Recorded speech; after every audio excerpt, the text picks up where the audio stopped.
Saudações a todos, como é que vai, pessoal? Tranquilidade? Nesse vídeo eu gostaria de falar um pouco sobre o realismo e o instrumentalismo. Com essas duas visões, né, de certa forma, estão presentes desde a antiguidade no pensamento humano. E até a atualidade, na física e em outras ciências também, essas duas formas de pensar estão presentes. E elas se ajudam muitas vezes, e discussões que acontecem entre elas muitas vezes alavancam a ciência. É muito bacana como aparece esse tipo de discussão entre o realismo e o instrumentalismo. E eu gostaria de falar de um exemplo da antiguidade, que é o exemplo da explicação do movimento dos astros, do movimento do Sol, o movimento da Lua. Por quê? Despertava muita curiosidade nas pessoas, né? O fato de que o Sol ele se movimentava, ele nascia, né?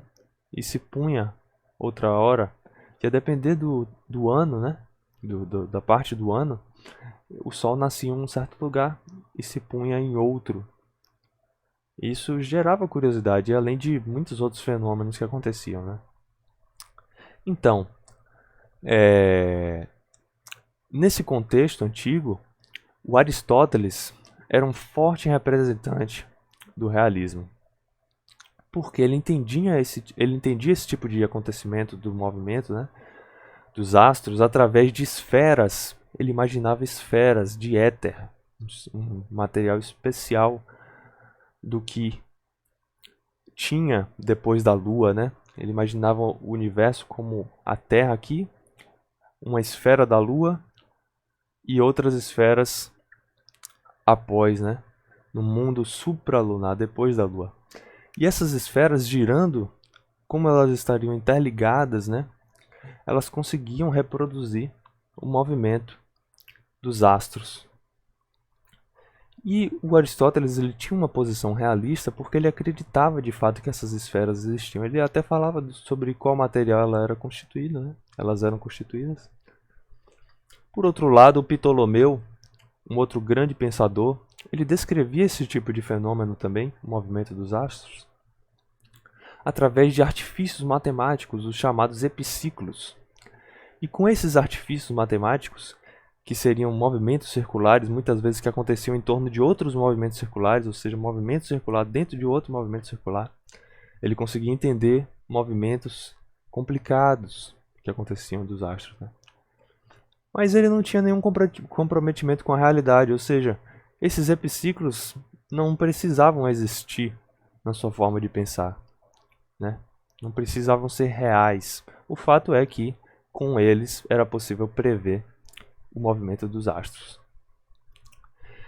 E, diante disso, eu queria trazer um problema um pouco mais atual, talvez, que a gente pode pensar e imaginar como um instrumentalista resolveria esse problema e um realista também resolveria esse problema.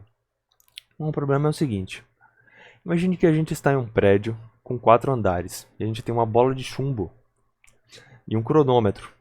A gente chega no primeiro andar, solta a bola de chumbo e mede o tempo de queda dela. Tudo bem. A gente chega no segundo andar, solta a bola de chumbo, mede o tempo dela. Mas o terceiro também. Só que a gente já subiu 3 andares com uma bola de chumbo pesada como o que, imagine. A gente não, se a gente puder evitar o quarto andar, se a gente puder prever o tempo de queda do quarto andar, seria ótimo. E aí a gente pode contratar um físico para isso, por exemplo. Um físico realista tentaria, por exemplo, utilizar a teoria da mecânica newtoniana. Ele conseguiria entender que na bola atua a força-peso. E com isso, utilizando a segunda lei de Newton, conseguiria deduzir uma equação para o tempo de queda. Olha só que bacana. Por outro lado, se a gente entregasse esses dados a um físico mais instrumentalista, ele poderia, por exemplo, construir um gráfico com esses dados e veria que eles se encaixam em uma parábola. A gente poderia até perguntar ao instrumentalista, mas que parábola é essa? Quando a bola cai, eu não vejo nenhuma parábola. Ele diria, bom, é uma parábola. Os pontos tendem a seguir essa parábola A gente não vê parábola, mas também não tem nenhum compromisso dela ser real. E ambos teriam previsões muito boas. Olha só. Então, de fato, o instrumentalismo e o realismo são visões que estão presentes no pensamento da física, né? E que são de muita importância. Muitas vezes, uma complementa a outra. Não existe uma melhor, não existe uma pior. Ambas andam juntas e os debates entre elas muitas vezes podem ser alavancadores, alavancas da ciência, né? Então é isso. Forte abraço, espero que tenha gostado e tchau, tchau.